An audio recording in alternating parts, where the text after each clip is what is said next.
здесь будет, значит, туристско-инновационный комплекс. Курортный кластер стоимостью 2 миллиарда рублей. Когда и где будет построен новый санаторий, расскажет наш корреспондент. Добрососедство, она у нас сформирована, присутствует. Это совершенно святое для всех нас. Ингушетия, Волгоград. Сюжет о перспективах сотрудничества двух регионов.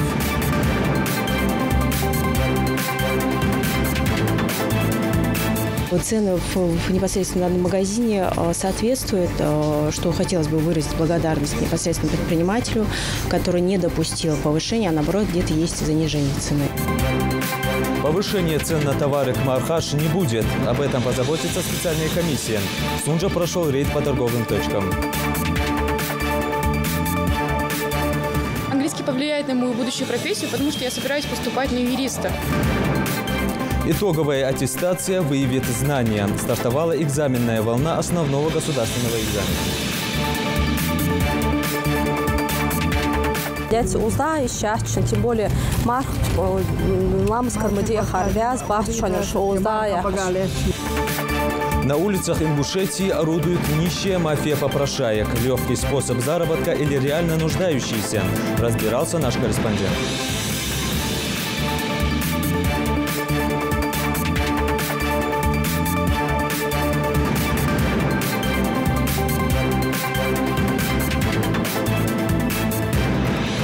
На канале Ингушетия новости 24. Добрый вечер.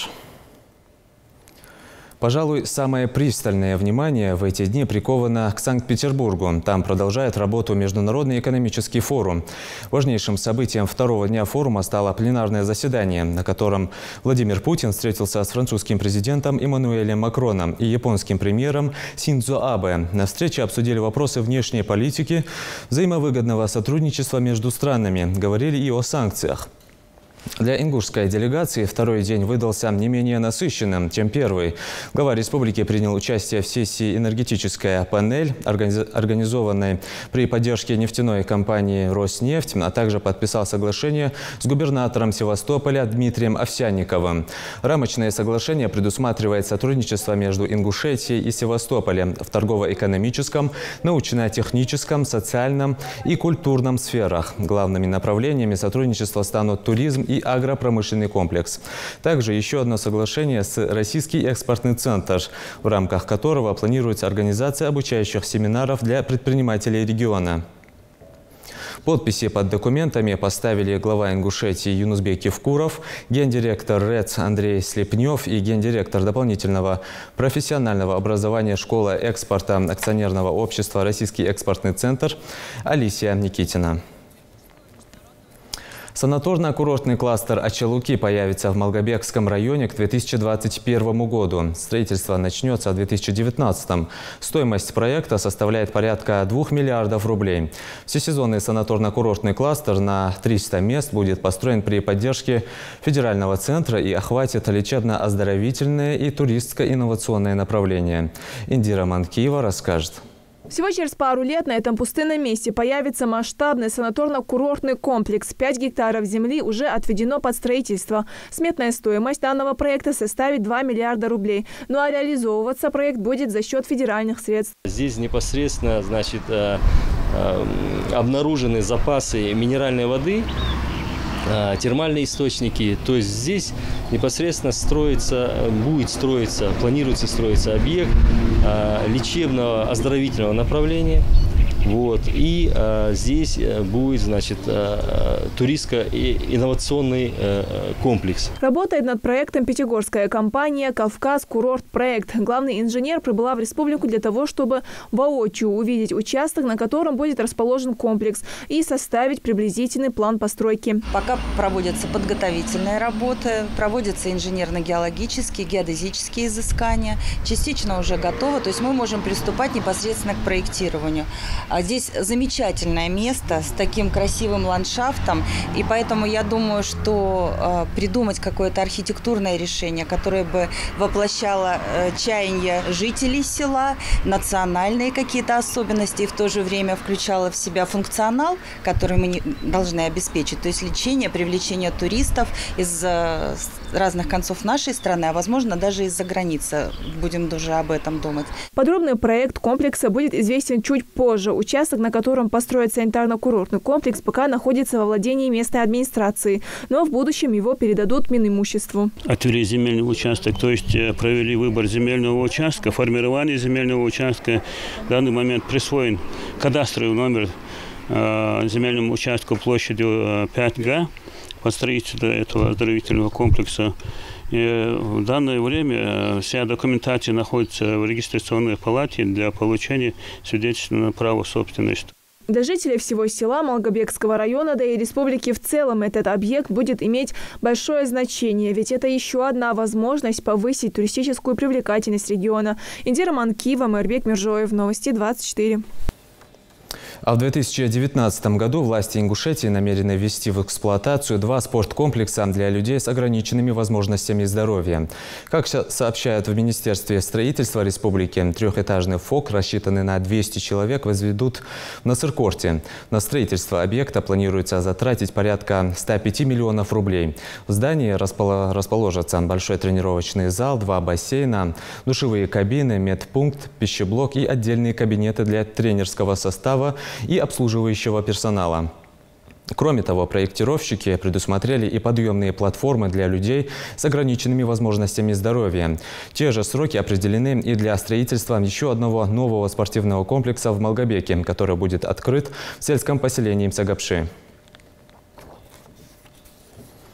Накануне ингушская делегация во главе с представителями регионального Миннаца вернулась из города воинской славы Волгограда.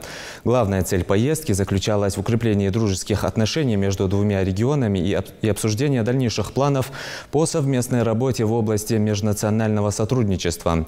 В составе делегации были и ингушские юноармейцы. Специально для них была организована экскурсия на Мамаевом кургане.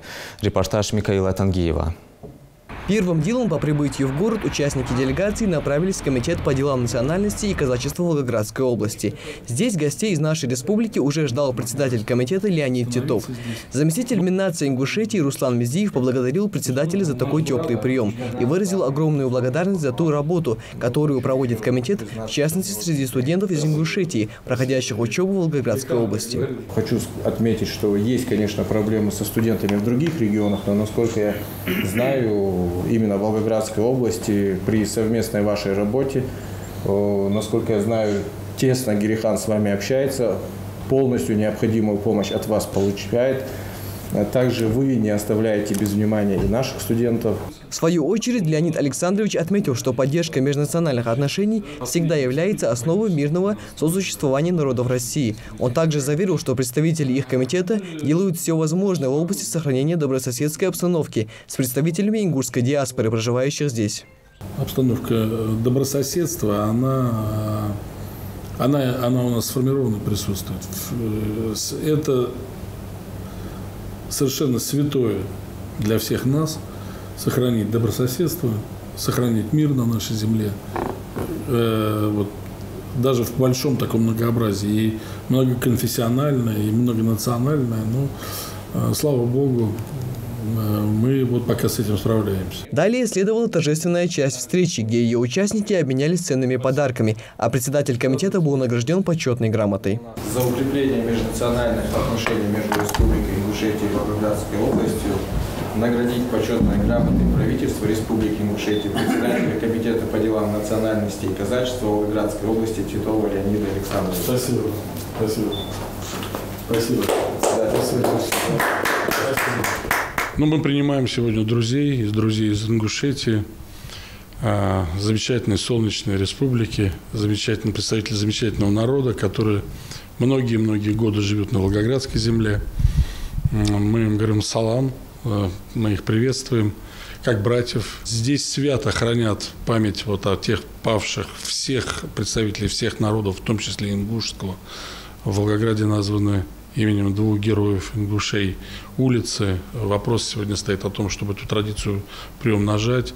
Открыт памятный знак на Мамаевом кургане. Затем вместе с юноармейцами все участники ингушской делегации отправились на Мамаев курган, где расположен памятник-ансамбль героям Сталинградской битвы. Здесь для них была организована экскурсия, в ходе которой участников познакомились с историей этих мест. Был выбран такой вид монументального искусства, как памятник-ансамбль, то есть все скульптуры между собой связаны, они состоят из железобетона и посвящены героям Сталинградской битвы.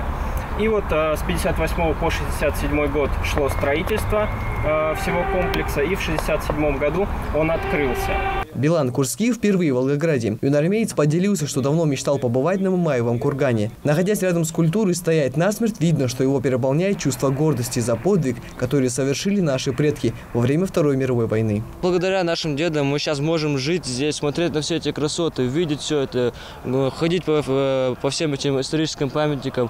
И огромное им спасибо, что они победили в этой войне. Затем экскурсия продолжилась в зале воинской славы, расположенном внутри подпорной стены. Это сооружение в форме цилиндра изначально было возведено как дань тем, кто не дожил до победы и погиб на полях сражений под Сталинградом. В центре зала высится мраморная рука с зажженным факелом, который является своеобразным символом павших солдатов ради будущего Родины. Ингушская делегация решила почтить их память возложением цветов.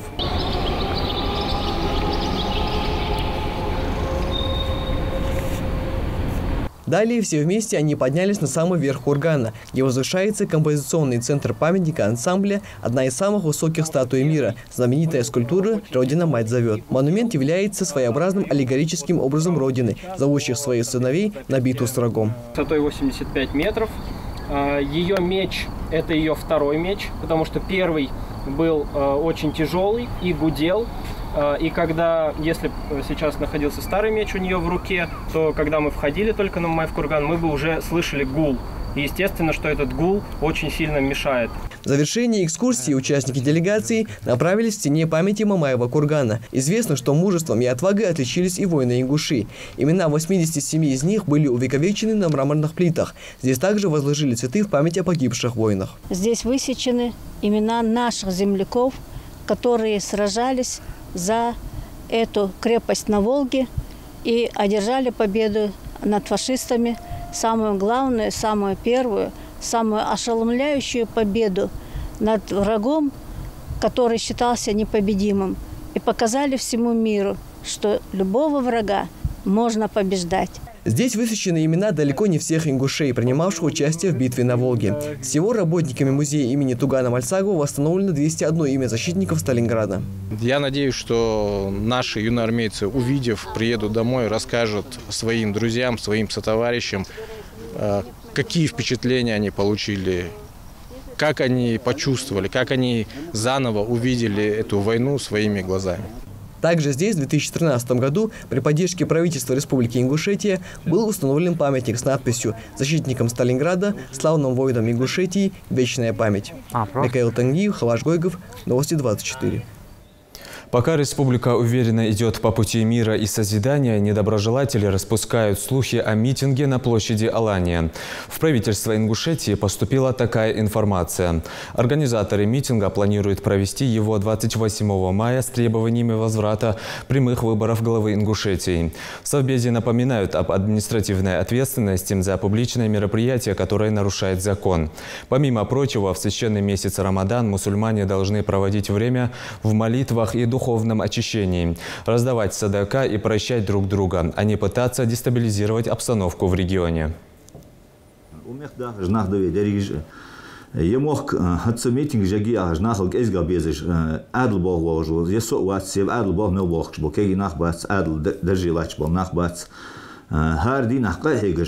Цацы пейдубеш, цацы дигдердеш, бахкаш ба адл бах болнах. Но я камяурдеш болнах, кроме критики, цакхабеш пейдубуасиш, камандеш дикдуасиш. Массы чаман дохлио, шемел дождахам аган ног дож, шемел дождахам аган ишициш. Но тут же адл гер дук пейдеш ибе, адл шаш балх бяха, адл йقили нах божд. Судаче бокол дихан, умар хбет дихан, ярезхае. نخ أرب واخش قوان أرب يا خا نخ نيسان سنير نح أرب يعني أي تاشتح أدلو ليل ده تسخر تصدواج ده همش داق عدل استليل ديش خوش عدل نظم جابه عدل نظم ثانية تهنا ناخد ده اللي يجري هنا عدل شيء نظم بريمينيت بيبه اس بريمينيت بياشو تها يواس خد جناخ يقي يخلق يترش خد بقول دي هن اس أرجنزاتش بياهش بالناخ حاجة دوخ ده إيليه ويزج خان يتيشا بول تسليل بيج يخاص تسليل جميس ناخ قست تسبيج ناخم دي هن اشتخل باخكوين اشتدق هماش إيش باخكش به هات يلا هي هاش دي سات وش باخ ناخ دي هن هم طال دق في طال جلاتش دوي دق هماش يناخ قست تسبيج عدل قست تسبيج وينيق يستوام سباخش بقول دي هن شوي مارخ قابش شوي دي هن ساغد واخش شوي مالقيك بيج تیم بولی او مرخبت دی هم ملا دی هم دیگر دی وال سک آری و نه مرخبت دی هم اگر یزایش خانه حیات تصدو آج ده هماش دی نه خیلی ظلم دی که نه خیلی خاصتر دی که نه خیلی خاطر دی چه وقت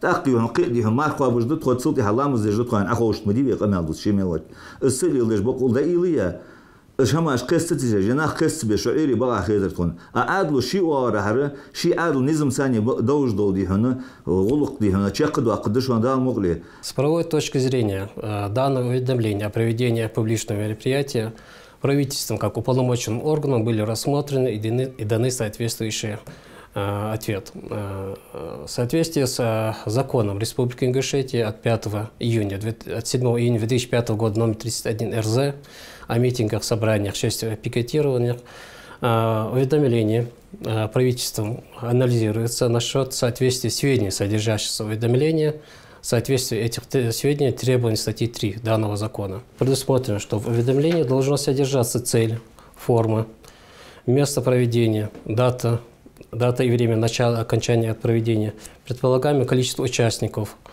форма и методы обеспечения организаторами общественной безопасности, фамилия, имя, отчество ответственных лиц, фамилия, имя, отчество организаторов и другие сведения, которые предусмотрены данным законом.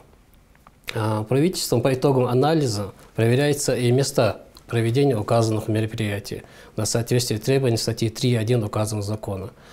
Данной статьей определены места, в которых запрещено проведение митингов, шествий и собраний. В данном случае были заявлены 3 места проведения данного мероприятия. Это площадь Согласия перед башней Согласия в городе Магасе. Это площадь рядом с рынком Магас и перекресток автодороги Ростов-Баку и дороги Назрань-Магас. Указанные места по итогам анализа были признаны как несоответствующие для проведения указанного митинга. Правительством Республики Ингушетия по истечении 3 рабочих дней с момента регистрации данного уведомления было направлено организатору публичного мероприятия соответствующее и обоснованное уведомление о том, что указанные места не соответствуют требованиям и с предложением недопущения нарушений федерального законодательства и законодательства Республики Ингушетия при проведении этого публичного мероприятия. До Маархаш остается больше 2 недель, но запасливые хозяйки во избежание праздничного ажиотажа уже начали закупаться. А вот чтобы затраты не ударили по карману, за ценами следит ответственная комиссия, которая проводит ежедневные рейды. Один из таких прошел в Сунже. Хади Добриева расскажет.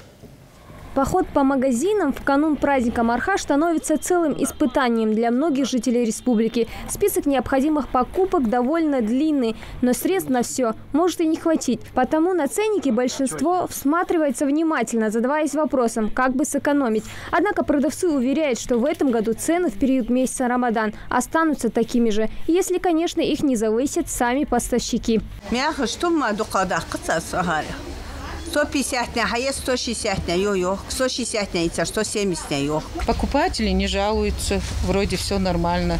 Цены мы не добавляем, потому что это наш месяц Рамадан. Чтобы предотвратить рост цен на продукты, работники администрации и Роспотребнадзора с проверкой выехали на Сунжский рынок. Первой точкой их посещения стал продуктовый магазин. Цены тут вполне доступные.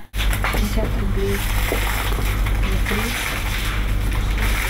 Цены в непосредственно данном магазине соответствуют, что хотелось бы выразить благодарность непосредственно предпринимателю, который не допустил повышения, а наоборот где-то есть занижение цены. То есть мы можем обратить внимание на то, что ежемесячно, ежеквартально совместно с сотрудниками Роспотребнадзора ФАС проводятся мероприятия по проверке. Не проверки, а мониторинга цен на территории города. Далее участники рейда посетили мясные лавки, но никаких скачков цен здесь также не было обнаружено. Все как и раньше. Килограмм говядины 280 рублей, баранины 300. Да и покупатели в этом году приятно удивлены, ведь стоимость товаров не возросла. Ну, я обычно у них беру мясо, вот здесь я покупаю мясо. Не было, чтобы повышалась цена, стабильно по своей цене продают они мясо. А я у них беру. У кого-то есть возможность купить, у кого-то нет. По-разному же. Если чисто в душе чисто ислам, я думаю, люди не будут поднимать цены за какие-то деньги, чтобы... А вот скажите, не хотелось бы, наверное, чтобы поднимались? Да, он не хотели. Чёрный хитр, цехитрим, но хитри еще что докахан. Ярмарки будто бы, чё есть эзгад балдак, декадр. Цены на продукты пока не кусаются, никаких скачков вверх нет. Каждый покупатель надеется, что ближе к праздникам ситуация на рынке останется такой же. Ну а если торговцы все же завысят цены на некоторые продукты, то сотрудники управления Роспотребнадзора и местной администрации примут необходимые меры. Хади Добрива, Ната Ивлоева, Рахман Цуров, Новости 24.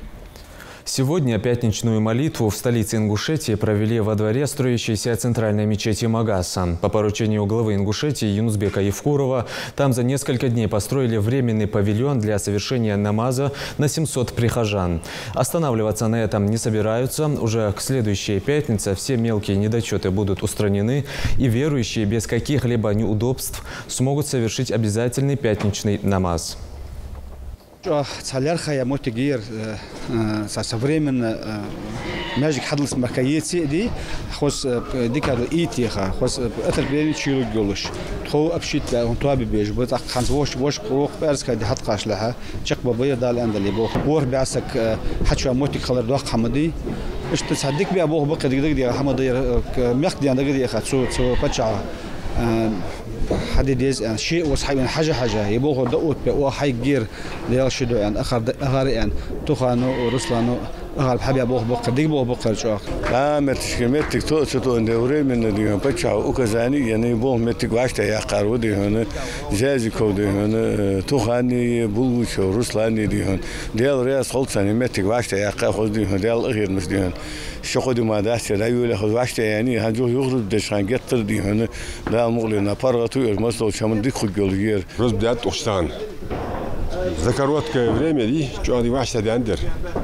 Ну, не предел еще, а дох надо и тертха. Ну, как-нибудь дали андали, это хашер дед, до ходят хамда дали андали. Акции, посвященные памяти защитников Отечества, продолжаются. В республику из Дагестана приехали участники мотопробега. Стартовавшего 9 мая они уже проехали свыше 400 километров. Участники пробега – опытные мотопутешественники, побывавшие в разных уголках мира. Они разделились на несколько групп, колоний. В каждом городе присоединяются новые участники. На Назране байкеров встретили члены мотоклуба «Ирзи». Для гостей провели экскурсию по мемориалу памяти и славы. Гостям рассказали, что в числе защитников Брестской крепости были и ингуши, а последним из них стал Уматгирей Барханоев. Ингушетия – это особый для нас пункт. Вот этот парк, вот этот мемориал, ну для меня это была мечта сюда попасть, сразу скажу. Очень красиво, очень впечатляет сама страна, горы, вот солнце. Вот это солнце такое яркое, такое теплое. Своим этим мотопробегом они показывают свое уважение, свое почтение павшим воинам, защищавшим страну, нашим героям. И объезжают все города-герои. Менее чем за месяц мотоциклисты проедут более 700 километров с остановками в городах, где они посетят места воинской славы. Более трети пути уже позади. Дальше свой путь байкеры держат во Владикавказ, а конечная остановка – Брест, 22 июня, в день начала Великой Отечественной войны. Как проходит запись актов гражданского состояния, воочию смогли наблюдать студентки Политехнического колледжа. В Назрановском отделении Государственной службы ЗАГС прошел день открытых дверей. Студентов ознакомили с деятельностью отделения и напомнили о важном семейных ценностях. Подробности у Наты Евлоевой. Отдел ЗАГСа города Назрань ежедневно принимает у себя десяток жителей. Его специалистами выписываются сотни свидетельств актов гражданского состояния, рождения, заключения брака, смерть, смены имени или фамилии. Однако сегодня сотрудники ЗАГСа работают в неформальной обстановке. Их двери открыты для студентов Политехнического колледжа. Мадина Албагачева активно участвует во всех мероприятиях, в этот раз не исключение. Мне кажется, такие экскурсии очень полезны для студентов, очень полезны для обычных людей, так как они узнают много нового, того, что не знали, уточняют некоторые вопросы, на которые им очень легко, открыто отвечают и очень хорошо, подробно и ясно все рассказывают. Елизавета Турбекова, начальник отдела ЗАГС. Она и проводит экскурсию, провожая студенток из отдела в отдел. Она рассказывает им о всех тонкостях работы ее сотрудников, знакомит их с основными функциями службы и вспоминает забавные случаи. Брак регистрируется тоже в этом отделе. Брак, вы знаете, можно вступить в нашем государстве с 18 лет. При некоторых уважительных причинах брачный возраст можно снизить и до 16 лет. Ну а в этом зале работа кипит всегда. Оплошности тут недопустимы. Ведь никому не хотелось бы получить свидетельство о рождении своего ребенка, скажем, с ошибкой. Студентки идут дальше. Это самое сердце отделения – архив. Тут собраны документы с 1935 года. Красный партизан на территории Кантышева. Был такой колхоз, папа работал, мама же домохозяйка, мама домохозяйка. Выдали свидетельства, кто зашел, где ребенок родился. Дни открытых дверей в органах ЗАГС республики проходят систематически и каждый год в новых районах. Работа со студентами направлена на укрепление семьи и ее ценностей, ведь такие мероприятия являются одной из важных форм пропаганды семейного образа жизни. Эти беседы у нас запланированы, они проводятся часто, такие дни открытых дверей. Либо же бывает так, что мы выезжаем и проводим у них лекции. Вот буквально в прошлом году я сама проводила в этом же колледже, я проводила лекцию на тему семейные ценности. А сегодня как раз такой день, это 25 мая, последний звонок, это день, когда они заканчивают обучение. И хотелось бы чтобы они получили представление о нашей работе уже вживую. Лена Богатырева, преподаватель Политехнического колледжа, рассказывает, что студентки, а именно девочки, с раннего возраста должны знать о семейных ценностях, ведь им еще предстоит создать свою собственную семью. Человек другого понимает, идет на уступки. Я всегда девочкам об этом говорю, что главное в семье взаимопонимание. Вот, чтобы не старались каждый отстаивать свои интересы, а чтобы они были у них общими. Вот такое у меня мнение. Для молодежи такие мероприятия проводят каждый квартал. Ната Евлоева, Рахман Цуров, Новости 24. Минтруд России утвердил программу по трудоустройству молодых инвалидов от 18 до 44 лет. В перечень примерных мероприятий региональные программы входят профессиональная ориентация, сопровождение при получении профобразования, взаимодействие ресурсных учебно-методических центров по обучению инвалидов на базе организаций высшего образования. Эффективность региональной программы предполагается оценивать с помощью целевых показателей результативности, например, таких как доля занятых инвалидов молодого возраста, нашедших работу в течение 3-6 месяцев после получения высшего или среднего образования. Сейчас короткая реклама и смотрите далее выпуски.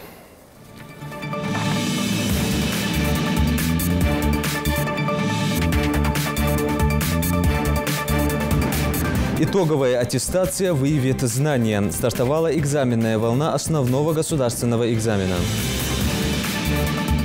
На улицах Ингушетии орудует нищая мафия попрошаек. Легкий способ заработка или реально нуждающийся? Разбирался наш корреспондент.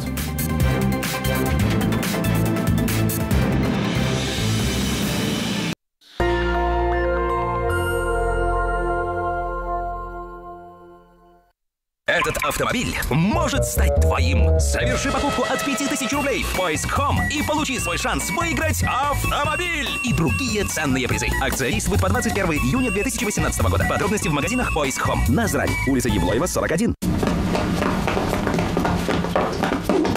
Мат. Вико, пей! Умным быть! Пей, Вико! Живи легко!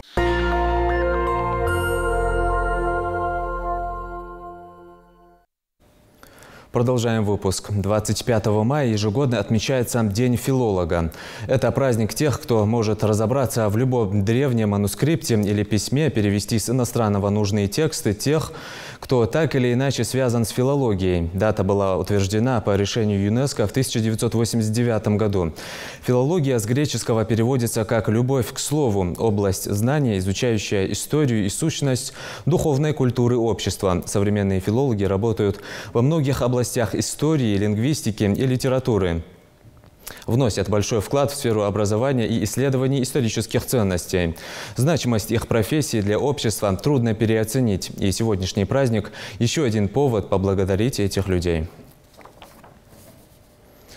Первое испытание. В России стартовала пора сдачи основного государственного экзамена. В рамках итоговой аттестации ингушские девятиклассники выполняли задания по иностранным языкам на выбор.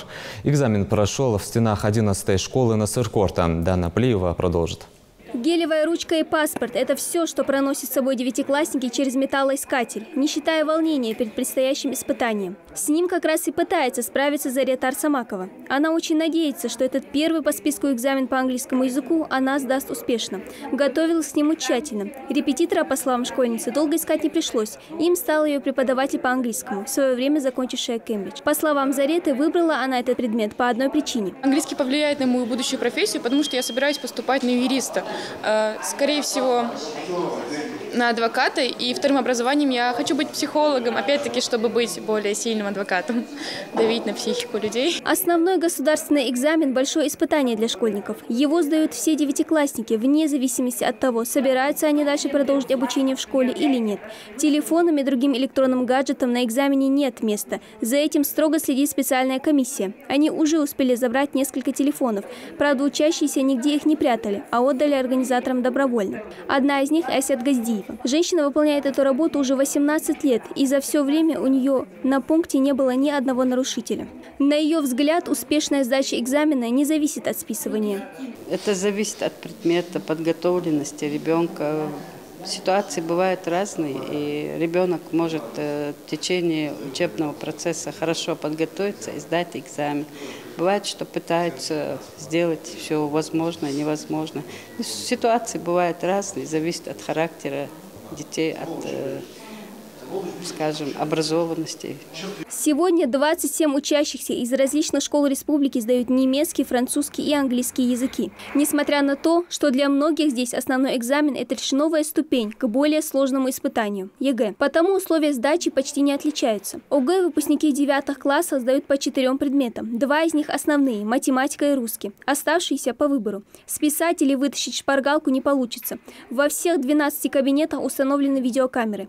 Задания состоят из 2 частей – устной и письменной. Всего на экзамен школьникам отводится 2 часа. Детям дается время на подготовку. Затем, выставлены магнитофоны, на которых они будут выслушивать текст, а потом будут выполнять письменные задания по этому тексту. Далее отдел говорения, они переходят в другую аудиторию. В этой аудитории они слушают, наговаривают, эти файлы закрепляют, потом сами проверяют, файлы сохраняют, потом проверяют, правильно ли они все произнесли сами для себя.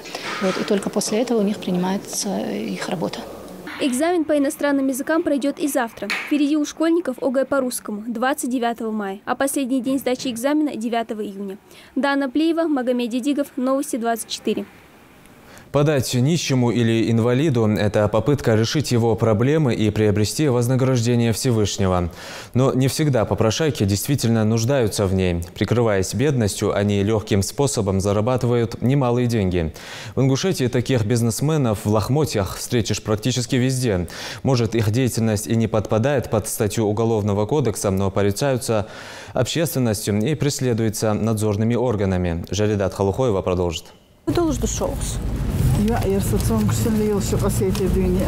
Да, маршал, садятся узда сейчас, тем более марх ламс кармадия харвяз бахчанер узда. Ход он аж цатхам дуач, да мы чуть-чуть узда сейчас, сей хамаш хаити да озер. Каждую пятницу все мечети республики заполняются до отказа прихожанами, желающими совершить обязательную пятничную молитву. Но вместе с этим вот уже с десяток лет место поклонения стало одним из излюбленных мест для попрошаек. Как всегда, они становятся на самых оживленных местах с протянутой рукой, с пакетом или коробочкой, своего рода копилкой для денег. В основном это уроженцы соседних кавказских или среднеазиатских республик, либо цыгане, ведущие кочевой образ жизни. Вы откуда приехали? А фамилия как ваша? Федорина. Федорина, пойдемте, моя личность установлена, отпустим вас. Пойдемте с нами. У вас ребенок не болеет? Нет. А куда вы хотите ребенка? В отдел поедем для установления личности? По пятницам в мечети проводят специальные рейды, чтобы прямо на месте застать любителей легкого заработка. При виде человека в форме они тут же разбегаются, закрывая свои лица. Но лишь для того, чтобы тут же снова появиться в толпе. Эту женщину выловили здесь же. На вопросы сама неместная отвечает неохотно. Да и документов, подтверждающих личность, как и ожидалось, у нее тоже нет. Горе-мамашу сотрудники ГУВД отводят в участок для дальнейшего разбирательства. Даже если попрошаек забирают в полицию, за неимением в указ статьи о попрошайничестве привлечь к их ответственности не за что, разве что вовлечение горе-родителями в свой бизнес несовершеннолетних детей. Так, по справкам МВД России по городу Назрань, за 4 месяца этого года выявлено и привлечено к ответственности 5 правонарушителей.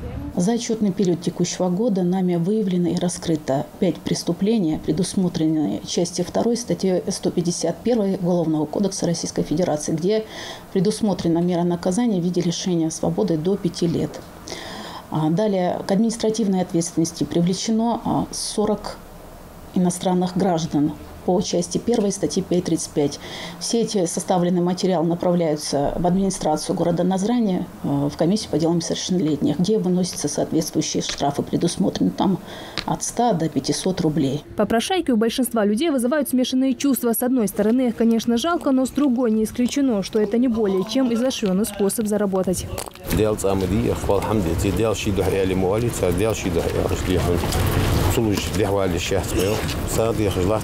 قالنا بيرج اجر زما даже مرض وقت بيرج الحمد لله الحمد لله طلع دي موجود شنو دون قصد دد مدي مش بحات مش ارباح بحات قلنا ببات هات افريج بي خات احنا شتون تصوش بابر على لاشته ديال شو تصوش دول ساعه دول ديزي دول ديس مسكشنا حنبوشان ونخشت. О бизнесменах в лохмотьях свидетельствуют и многочисленные видео в интернете. Вот, например, на переходе метро стоит явно больной человек. Видимо, у него кончается смена, и он, отбросив костыли, решил погонять мяч. И такие картины уже не редкость. Поэтому, если вы хотите помочь кому-то на улице, то не спешите просто давать денег. Для начала предложите связать его с социальными центрами. Если человек отказывается, то в помощи он явно не нуждается. И попрошайничество – его профессиональный заработок. Жаридат Халухоева, Сурхо Кусиев, Новости 24. Ежегодно 25 мая во многих странах отмечается Всемирный день щитовидной железы. Дата вошла в календарь в 2009 году, когда Европейская тиреоидная ассоциация предложила отмечать день. Инициативу поддержали и другие врачебные сообщества Азии, Северной и Латинской Америки. Во Всемирный день щитовидной железы медицинские организации проводят акции, конференции, семинары, на которых обсуждаются вопросы диагностики, лечения и профилактики заболеваний. Согласно медицинской статистике, заболевания щитовидной железы страдает до трети всего населения планеты. Между тем, большинство заболеваний этого важного органа на сегодняшний день считаются излечимыми. Чаще всего эти заболевания вызваны дефицитом йода. Сегодня также отмечают Международный день соседей. Милый и почти домашний праздник. Его встречают во всем мире с конца прошлого века.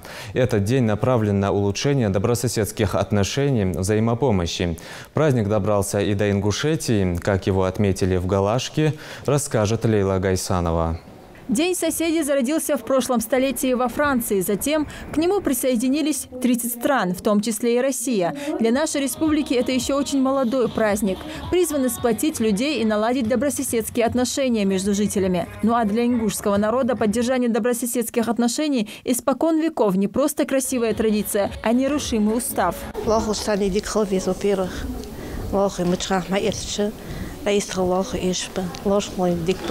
Dik beslagen, ja.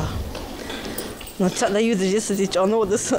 Zo niet bach, mischkoisch bach, asdoisch bach, tetiusch bach, dik nach bot, цачарца, судишевах, dik дотовый баш, dik nach баш. Да и с точки зрения религии хорошие отношения с соседями считаются благим делом. И даже есть поговорка, что близкий сосед лучше дальней родни. Пророк Мухаммад, саллаллаху алейхи вассалям, сказал: мне ангел Джибрил столько наставлял и говорил о соседях, что я думал, что мне придется и наследство им оставить соседям.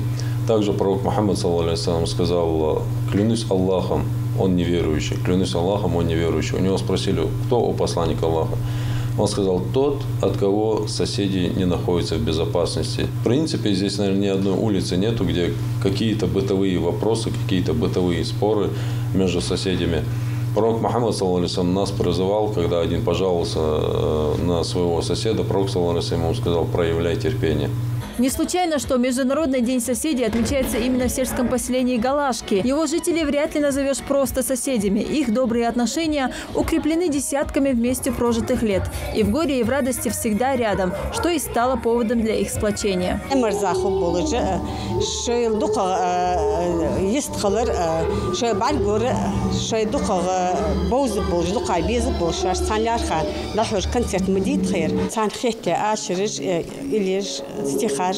Различные мероприятия.